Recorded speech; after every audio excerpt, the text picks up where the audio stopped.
To Jack Brewer right now, the former NFL great, the Jack Brewer Foundation. What I love about Jack is he tries to get past the headlines and the shouting and try to solve problems, namely what's behind all of this gun violence, because it's been going on quite a while.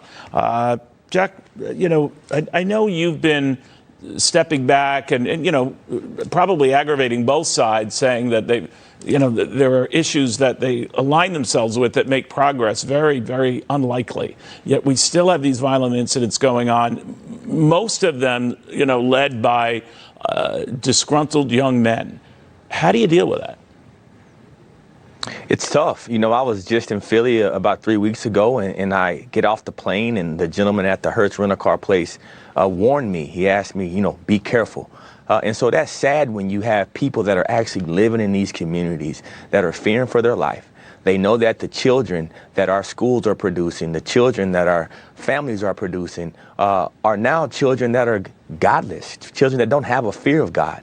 The majority don't have a male influence in their lives, where our nation is the most fatherless nation on the planet. And so these things take real deep thought in an effort to bring spirituality back into kids. It takes an effort to actually get granular and get your hands dirty with these young men and to be able to put a positive influence in their lives. We can't do this just through policy, no matter if it's gun policy, no matter if it's education policy. It's going to take men in America to step up and become father figures for the boys in our communities. These boys are hurting. They don't have a fear of God. They don't have anyone to hold them accountable. They go to schools now that don't have a paddle, that don't have any way to discipline these children. And so they are fearless. And that's what we're seeing across our streets. And it's also enhanced by the music that they listen to.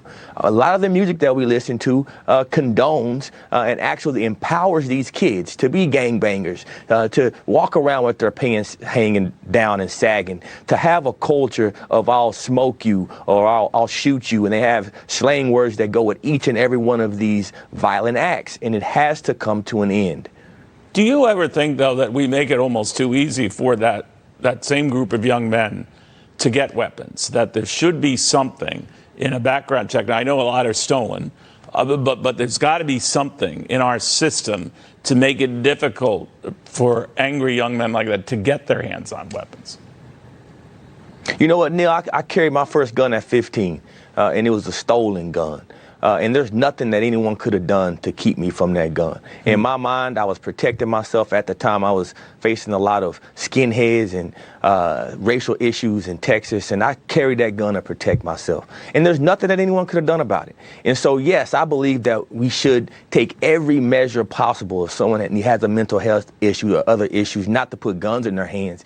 But it really does come down to the spirituality. It comes down to the person, because there are so many guns, hundreds of millions of guns on the streets of America that people can get their hands on. And I just fear that if we focus on trying to figure out how not to get someone a gun, we're going to miss that root cause. We're going to miss the real issue, the things that we could actually do through love, things that we could actually do through giving kids opportunities. These kids are just hurting. The reason they're out there shooting at each other is because they're hurting. They're fatherless. We're the most fatherless nation on the planet. And so at some point, we got to get to the hearts and minds of our children if we really want this to change, because it's been going on for so long. Every weekend I track, whether it's in Tennessee, Philadelphia, Detroit, whether you're in Chicago, whether you're any parts of the country, LA, all of these places see mass killings in the streets, usually from young black men.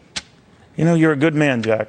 Whether people can agree with you or disagree on issues, you're a good human being and looking out for the good of kids. Jack Brewer, the former NFL great, Jack Brewer Foundation CEO. One more.